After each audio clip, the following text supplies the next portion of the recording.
Welcome to my channel Muktavali. Everest విజయం. Tenzing, Norway.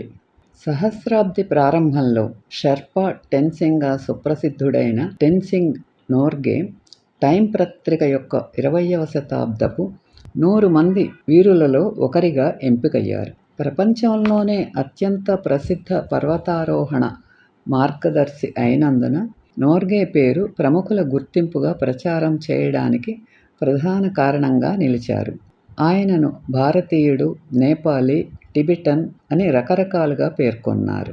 ఆయన మూలాలు ఏమైనప్పటికీ 1953 నాటి యాత్ర, వాటికి ఆయన ఒక అనుభవజ్ఞుడైన ఎవరెస్ట్ అధిరోహకుడు. 1935 మరియు 38 నాటి బ్రిటిష్ ఎవరెస్ట్ యాత్రలలో సభ్యుడిగా ఉన్నారు.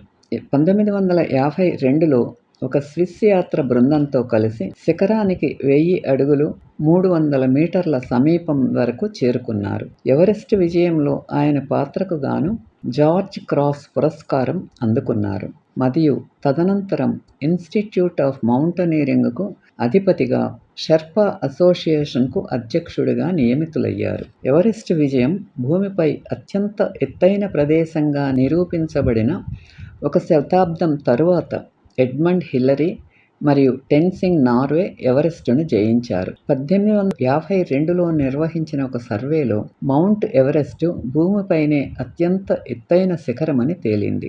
ఈ మహాశిఖరాన్ని అధిరోహించటానికి విఫలయత్నం చేయడంతో చాలామంది అది జయించలేదని నిర్ధారణకు వచ్చారు. ఆ తర్వాతి 101 సంవత్సరాలలో అనేక యాత్రలు జరిగాయి. అదృశ్యమయ్యారు.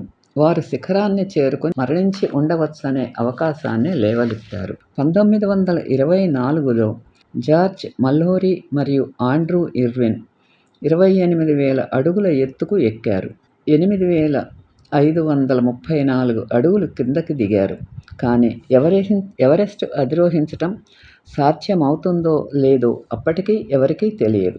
ఆ తర్వాత 1953 డిసెంబర్ 29న ఉదయం 11:30 ఎడ్మండ్ హిల్లరీ మరియు టెన్సింగ్ నార్వే జయించలేని దానిని జయించి ప్రపంచపు పై కప్పుపై అడుగుపెట్టినట్లు తెలిసిన మొట్టమొదటి మానవులుగా నిలిచారు. ప్రపంచ శిఖరాగ్రంలో యాత్రా నాయకుడు కల్నల్ జాన్ హంట్ ఆ శిఖరంపై 2 దాడులను ప్రారంభించాలని నిర్ణయించుకున్నాడు.